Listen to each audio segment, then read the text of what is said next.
My name is Brandon Cahill. I'm doing a speech about when technology fails and the use of magnesium and fire starting in human history. First off, with me I have Jaden, Jordan, Peyton, Jeff, Diane, Allison, Dylan, and some dogs. So like I said, when technology fails, I do have a visual aid. It is a little bit blurry in the picture, so I apologize for that.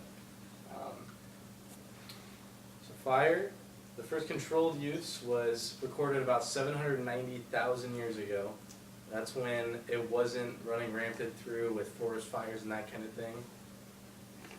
Fire was controlled and used in sanitization, warmth, light, cooking, and those kind of things. So it essentially gives life, and it is very, very vital for human nature. It also takes away life, as many know, but we're not focusing on that aspect today. So the matches were the first part that came about in the mid-1800s. That was the first way to start fire.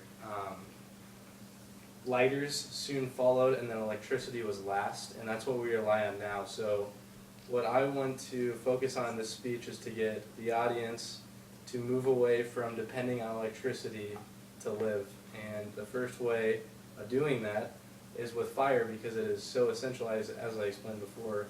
We need it for water, food, light, warmth, and those all go into a place or a shelter to live in, and food and water. So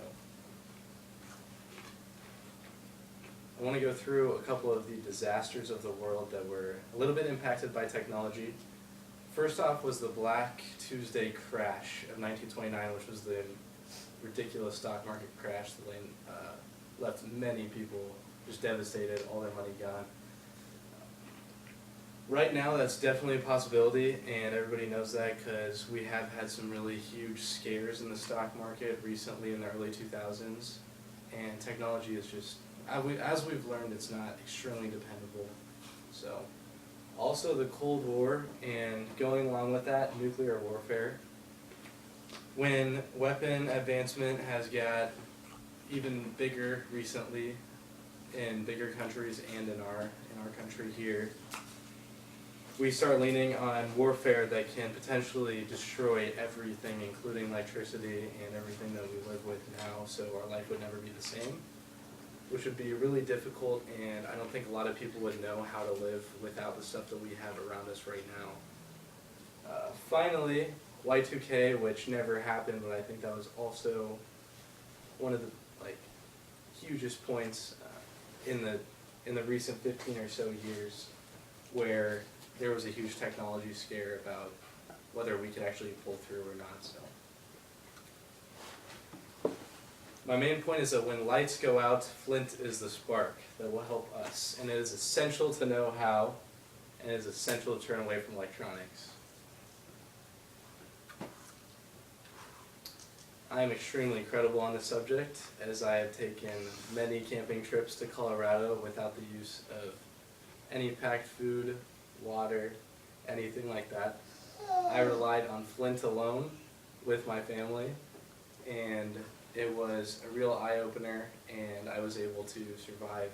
And without any of this, I mean, people have done it before, so I think when our world is getting more and more unstable, we need to find something that's stable, and flint and magnesium is the thing that can push us towards that. So I just want all of us to have a good knowledge of the future, and we need to know how to depend on ourselves and the resources that we have.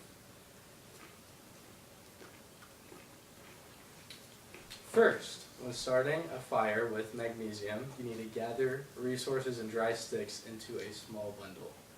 And that is going to be the bed for the fire.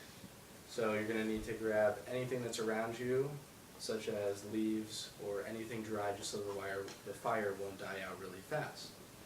Next, you're going to take the magnesium and scrape it for about 30 seconds into a pile that's about a nickel size.